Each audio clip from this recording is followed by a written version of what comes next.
স্বাগত খেলাযোগে আপনাদের সাথে আছি আমি ফাইম রহমান। সেফ ক্রিকেট খেলার কোনো ইচ্ছে নেই, প্রতি টেস্টেই জয়ের জন্য লড়তে চান নাজমুল শান্ত। মিরাজকে নিয়ে শঙ্কা কেটে গেছে, কাপ্তানের যত দুশ্চিন্তা টপ অর্ডার ব্যাটারদের নিয়ে। স্বাগতিকদের কঠিন চ্যালেঞ্জেই ফেলতে চান জিম্বাবুয়ের অধিনায়ক ক্রেইগ আরভিন।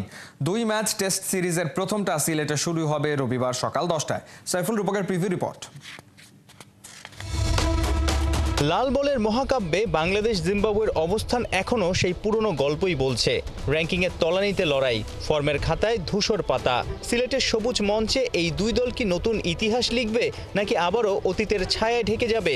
র্যাঙ্কিংয়ে 9-এর সঙ্গে 12-র মহারণ। লাল বলের ক্রিকেটে ওদের করুণ হাল। ঘরের মাঠে গেল 1.5 বছরে জয় নাই। এই সময় 5 টেস্টেই অসহায় আত্মসমর্পণ শান্তর বাংলাদেশের। এই ফর্মেটে জিম্বাবুয়ে সবশেষ জিতেছে 10 টেস্ট আগে 2021-এ। সাম্প্রতিক ফর্ম কি ইঙ্গিত দেয় সমানে সমান লড়াই হবে সিলেট আর চট্টগ্রামে? ক্যাপ্টেন হিসেবে চিন্তা করি যে আমরা প্রত্যেকটা ম্যাচ যেন জেতার জন্য খেলি। এখানে কোনো সেফ ক্রিকেট আসলে খেলার ইচ্ছা আমাদের কারোরই নাই। 20 উইকেট নেওয়ার জন্য যেরকম বোর্ডে রান থাকা দরকার, ওই রান যেন আমরা ব্যাটিং ইউনিট দিতে পারি, এই বিষয়গুলো নিয়ে আলাপ আলোচনা হয়েছে। জাকির, জয়, সাদমান, শান্ত বড্ড অধারাবাহিক বাংলাদেশের টপ অর্ডার। প্রায় প্রতি টেস্টেই তাসের ঘরের মতো ভেঙে পড়া কেন? সামনে থেকে নেতৃত্ব দিতেও ব্যর্থ কাপ্তান নাজমুল শান্ত। 2024-এ 8 টেস্টে কেবল 150। শান্ত সবশেষ টেস্ট সেঞ্চুরি পেয়েছেন 1.5 বছর আগে এই সিলেটেই। অবশ্যই এখানে কনসিস্টেন্ট হতে হবে। যদি আমি আমার কথা বলে আমার মনে হয় যে আমি গত বছর বেশ এরকম 13-14টা ইনিংস সেট হয়ে আউট হয়েছি, 30-40, 45 এই ধরনের ইনিংস খেলার পর আউট হয়েছে, যেটা আমার মনে হয় যে স্পেশালি এই ফরম্যাটে উচিত না, কারণ টাফ টাইমটা পার করার পরে আমি আউট হচ্ছে। সো এই জায়গাটা নিয়ে অবশ্যই কাজ করা হয়েছে এবং কাজ আমি নিজেও করেছি। সো আশা করবো যে এই বছরটা চেষ্টা করবো যে আরও কীভাবে আমি কন্ট্রিবিউট করতে পারি। বাট ওভারঅল আমি যদি বলি যে টপ অর্ডাররা অবশ্যই ভালো ক্রিকেট খেলতেছে না, বাট সবাই ওইভাবে মেহনত করতেছে, কষ্ট করতেছে, চেষ্টা করতেছে যে কীভাবে দলকে কন্ট্রিবিউট করা যায়। বরাবরই সিলেটের পিচে বাড়তি ফায়দা পায় পেসাররা। উইকেটের সবুজ ভাব বেশ চাঙ্গাই করবে দুই দলের গতি তারকাদের। 22 গজ আর আবহাওয়া কি ভাবনায় ফেলছে স্বাগতিকদের?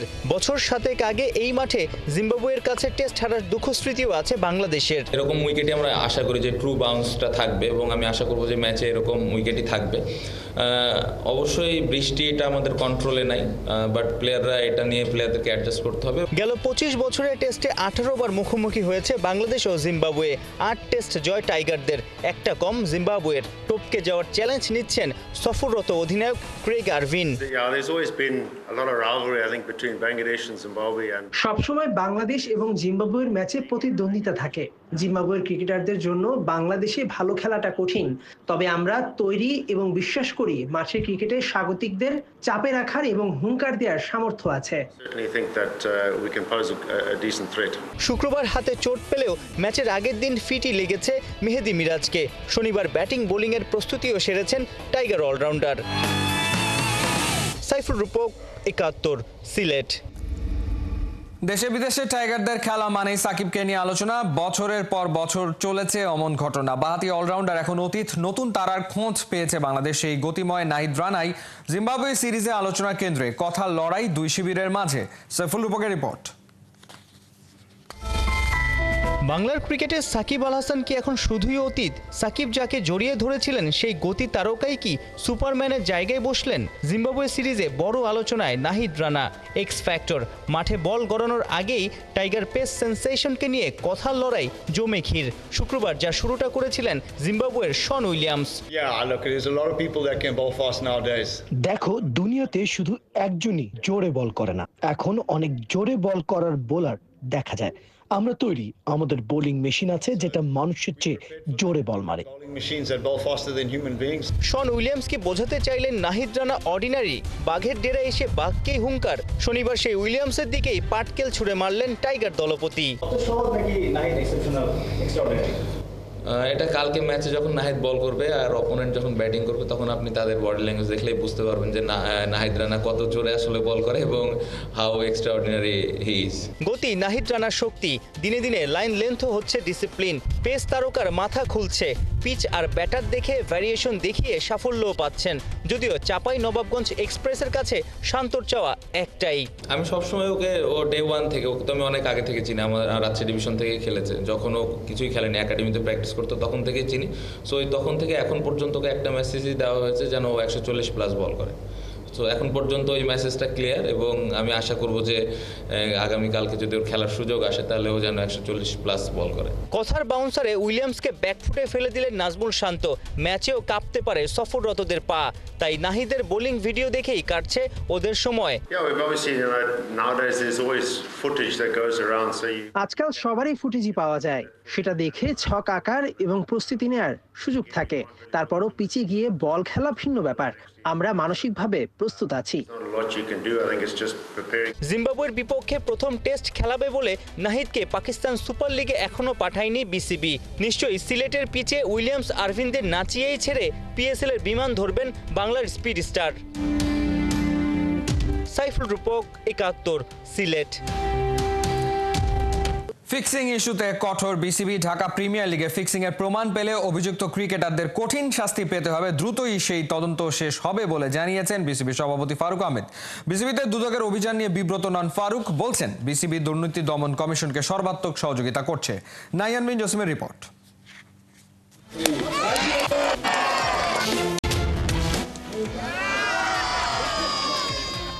মোহাম্মদ রফিকের বল মেরে তক্তা, ফারুক আহমেদের নজর কাড়া ছক্কা। বিসিবি বস যেন ক্ষণিকের জন্য ফিরে পেলেন ফেলে আসা সেই স্বর্ণালী যুগটা। এমন ছবি আপনাকেও নিয়ে যাবে সেই 90 দশকে, যে সময়টায় বিটিভি একমাত্র ভরসা ছিল তখনকার তারকা ক্রিকেটারদের খেলা দেখার জন্যে। মজার বিষয়, বাংলাদেশের ক্রিকেট আবারও ফিরছে বিটিভি যুগে। রোববার শুরু হতে যাওয়া বাংলাদেশ জিম্বাবুয়ে সিরিজ বিটিভিতে দেখতে বসে ফারুক রফিক লড়াই দেখার মতোই হয়তো অনেকে নস্টালজিক হবে। ফারুক ভাই, আপনারা যখন খেলতেন তখন আমরা বিটিভিতে খেলা দেখতাম, মাঝখানে আবার ওই খবরের বিরতি থাকতো, এই সেই থাকতো, বিরক্ত হতাম মাঝে মধ্যে। আবার সেই যুগে ফিরে গেলাম। মানে কোনো কারণে কি মনে হচ্ছে যে ক্রিকেটের ব্র্যান্ড ভ্যালু একটু কমে যাচ্ছে, যার কারণে আগ্রহ হারাচ্ছে? এটা আসলে তাইলে আরেকটু গোড়ার থেকে বলতে হবে আর কি, যে আপনি জানেন যে এখন সময়টা খুবই মানে ইন্টারন্যাশনাল অ্যান্ড ডোমেস্টিক সব জায়গায় কিন্তু মন্দা চলছে। আপনি জানেন যে আইসিসিতেও আপনার আমাদের যেই আইসিসির গ্লোবাল ইভেন্ট যারা করে, যে জিও স্টার, তারাও কিন্তু মনে করেন বিকজ অফ লাইক কি বলবো আমি, এটা তো স্পন্সর রিলেটেড জিনিসটা, সেই জন্য কিন্তু আপনার একটু সময় খারাপ যাচ্ছে। আমাদের দেশ তো আরও জানেন যে পট পরিবর্তনের পরে আমরা স্বাধীন দেশে একটু সময় লাগছে, বাট আমাদের বিটিভি খেলা দেখছে, এটা অনেক ধন্যবাদ তাদের কিন্তু আপনি বিটিভির স্লট পাওয়া খুব ডিফিকাল্ট। এখনও কথা চলছে, অন্য কোনো টিভি যদি আমরা পাই দিব। এটা আসলে যদিও সময় নাই আজকে খুব তাড়াতাড়ি করবো কিনা, যদি এই ম্যাচ কোনোভাবে আমরা নাও দেখাতে পারি, নেক্সট ম্যাচ আমাদের চেষ্টা চলছে আর কি। যেহেতু এর মধ্যে ছিলাম না, মিটিংয়ে যেতে হয়েছে, আসলে আমরা কাজটা করতে পারিনি, হয়তো বা আমরা নেক্সট। আর আপনি জানেন আমাদের আগামী 2.5 বছরের জন্য একটা মিডিয়া রাইটস এর সেলের ব্যাপার আছে, ওইটাও খুব ইম্পর্টেন্ট। ওটার জন্য আমাদের টেন্ডার ডকুমেন্ট তৈরি করে ফেলেছি। আমরা চেষ্টা করবো ইন্টারন্যাশনাল মানুষজনকে ইনভাইট করার জন্য। জিম্বাবুয়েতে আইসিসি সভায় অংশ নিয়ে দেশে ফিরেছেন বিসিবি সভাপতি। ফিরেই বোর্ডের নানা ইস্যুতে চাপ সামলাতে হিমশিম খেতে হচ্ছে ফারুক আহমেদকে। ক্রিকেট বোর্ডে দুদকের অভিযানকে অনেকেই দেখছেন বাঁকা চোখে। দুদক অবশ্য অনুসন্ধান করছে নাজমুল হাসান পাপনের সময়কার বোর্ডের 3টা গুরুতর অভিযোগ নিয়ে। পাশাপাশি আরেকটা ইস্যু, যেটা ডিপিএল এর একটা ম্যাচ নিয়ে খুব কথা উঠছিল, দুজন ক্রিকেটারকে নিয়ে ফিক্সিং ইস্যু। দুইটা ইস্যু আসলে আপনি দূর থেকে কিভাবে আসলে হ্যান্ডেল করছেন? ইস্যু হলো কি, দুদক এসেছিলেন, আমি যে ওই দিন রাতেই ফিরেছি দেশে, তো আমার মনে হয় যে নিশ্চিত তারা কোনো সুনির্দিষ্ট কোনো অভিযোগের ভিত্তিতে এসেছেন, কেউ না কেউ অভিযোগ করেছে। এন্ড আমার মনে হয় যে বোর্ড থেকে এটা সর্বাত্মক সহযোগিতা করা হবে, যেই কাগজ তারা চেয়েছেন। আমাদের অলরেডি কাজ শুরু করেছে আমাদের সিইও, তাকে আমি বলেছি যে ওরা যে যা কোয়েরি দিয়ে গেছে ওটাকে যাতে ফুলফিল করে। এবার আপনি জানেন, পাতনা খেলা হলে ওই খেলার কোনো দিন আপনি ভালো প্লেয়ার পাবেন না, বিকজ আপনার বেস্ট প্লেয়ারকে আপনি বলবেন আজকে ডাক করে আউট হতে, আপনার বেস্ট বোলারকে বলবেন আমরা ওয়াইড নো করে উইকেট না নিতে। সো আসলে এটা কোনো খেলা না। সো এইটা আমরা চেষ্টা করবো যাতে আমরা এটা সময় লাগবে, এক্সাম্পল সেট করাটা খুব জরুরি। আমরা এটা একটা কমিটি, আমার মনে টেকনিক্যাল কমিটি একটা কমিটি আছে, আমি এসেছি 2-3 দিন হয়েছে। সো এর মধ্যে আমরা চেষ্টা করবো এটার একটা ইনভেস্টিগেশন করে যেটা হয়, যদি ইনভেস্টিগেশনে কিছু পাওয়া যায় ডেফিনেটলি শাস্তির ব্যবস্থা করবো আমরা। ডিএনসিসি ও বনানী স্পোর্টস অ্যারিনার আয়োজনে ক্রিকেট কার্নিভালকে ঘিরে সাবেকদের ছোটখাটো মিলন মেলা বসে চেয়ারম্যান বাড়ি মাঠে। হাবিবুল বাশার, জাভেদ ওমর, শাহরিয়ার নাফিসরা এগিয়ে আসেন ক্রিকেটে আগামীর সম্ভাবনাময়ী খুদে ক্রিকেটারদের উৎসাহ আর সাহস দিতে। ডিএনসিসি প্রশাসক মোহাম্মদ ইজাজ কথা দিয়েছেন, নতুন বাংলাদেশে দখল হওয়া সব মাঠ দ্রুতই উদ্ধার হবে। নাহিয়ান বিন জসিম, ৭১। নারী বিশ্বকাপ বাছাই পর্বে পাকিস্তানের কাছে 7 উইকেটে হেরেও বিশ্বকাপের মূল পর্বে বাংলাদেশ ওয়েস্ট ইন্ডিজের চেয়ে নেট রান রেটে এগিয়ে থাকায় টানা দ্বিতীয়বারের মতো এই সুযোগ পেল টাইগ্রেসরা। লাহোরে আগে টস জিতে 9 উইকেটে 178 রান করে টাইগ্রেসরা। জবাবে 7 উইকেট ও 62 বল হাতে রেখে জয়ের বন্দরে পৌঁছে যায় স্বাগতিক পাকিস্তান। মেহেদী নাইমের রিপোর্ট। লাহোরের সরল সমীকরণ, জিতলেই বিশ্বকাপের মূল পর্বে টাইগ্রেসরা, আর হারলেও পড়তে হবে অনেক যদি কিন্তুর মার প্যাচে। একে তো বাছাই পর্বে লাল সবুজদের শেষ ম্যাচ, তার উপর সেটা কিনা হোস্ট পাকিস্তানের বিপক্ষেই।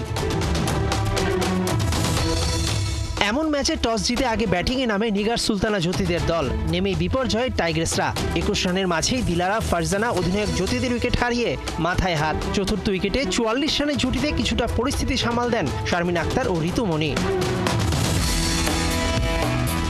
শারমিন 24 রানে আউট হলেও ঋতু করেন তার দ্বিগুণ রান। মাত্র 2 রানের জন্য 50 মিস করেন এই মিডল অর্ডার ব্যাটার। ঋতুকে যোগ্য সঙ্গ দেন অপরাজিত 44 রানের ইনিংস খেলা ফাহিমা খাতুন।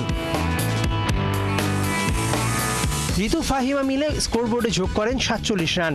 মূলত ফাহিমার কল্যাণে 50 ওভার শেষে বাংলাদেশের পুঁজি 178 রানে পৌঁছায়। পাকিস্তানের পক্ষে সর্বোচ্চ 3টি উইকেট শিকার করেন সাদিয়া ইকবাল। 179 রানের টার্গেটে ব্যাট করতে নেমে মাত্র 2 রানে 1 উইকেট হারায় স্বাগতিকরা। ওপেনার শাওয়াল জুলফিকারকে এলবিডব্লিউ ফাঁদে ফেলেন মারুফা। এরপর আর পেছনে ফিরে তাকাতে হয়নি পাকিস্তানি ব্যাটারদের। দ্বিতীয় উইকেটে সিদ্রা আমিন এবং মুবিনা আলী মিলে যোগ করেন 80 রান। দলীয় 200 রানও করা হয়নি টাইগ্রেসদের। সেটারই যেন পূর্ণতা দেওয়ার প্রচেষ্টায় বোলিং এবং ফিল্ডিং ইউনিট। একের পর এক ক্যাচ ছেড়েছেন ফিল্ডাররা। মুবিনা আলীর 69, সিদ্রা আমিনের 37 আর অপরাজিত আলিয়া রিয়াজের 52 রানের সুবাদে জয়ের বন্দরে সহজেই পৌঁছে যায় পাকিস্তান। 62 বল হাতে রেখেই জয় বুঝিয়ে দেয় টাইগ্রেসদের দুর্বলতা। বিশ্বকাপে জায়গা করে নিতে শেষ 2 ম্যাচে দরকার 1 জয়। এমন পরিস্থিতিতে শেষ 2 ম্যাচেও হারল বাংলাদেশ। মেহেদী নাইম, ৭১। আইপিএল এর নিলামে টাকার বস্তা নিয়ে বসেছিল ফ্র্যাঞ্চাইজিগুলো। কারি কারি টাকায় দলে নিয়েছিল পছন্দের সব ক্রিকেটার। চলতি লিগে প্রায় প্রতিটি দল খেলে ফেলেছে নিজেদের প্রায় অর্ধেক ম্যাচ। তবে যাদের তুমুল আগ্রহ নিয়ে দলে ভিড়িয়েছিল, কেমন খেলছে তারা? প্রত্যাশা অনুযায়ী কি মালিকদের সন্তুষ্ট করতে পারছেন ক্রিকেটাররা? চলতি আইপিএল এর সবচাইতে দামি 5 ক্রিকেটারের পারফরমেন্স বিশ্লেষণ করেছেন হাসান সজীব।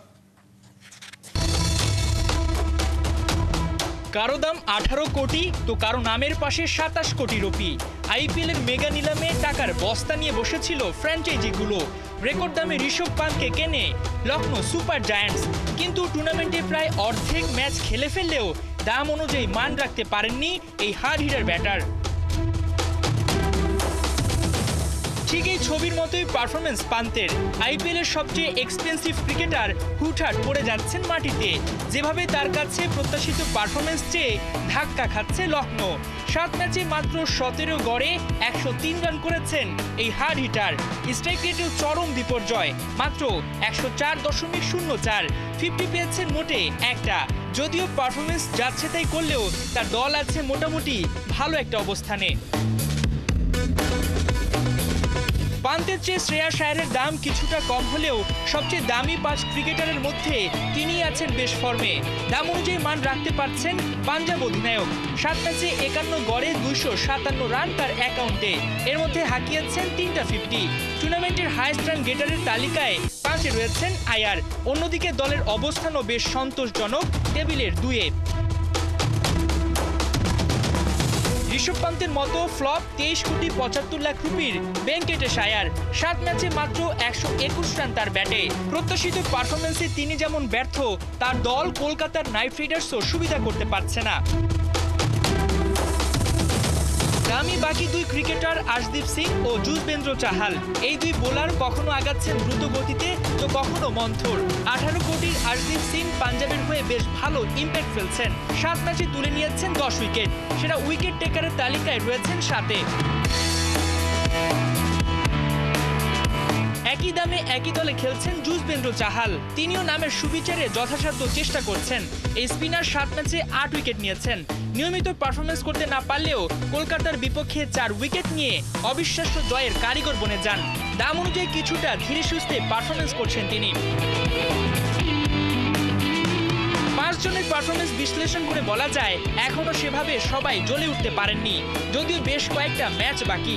এখন দেখার পালা কোটি কোটি টাকার দাম তারা রাখতে পারেন কিনা।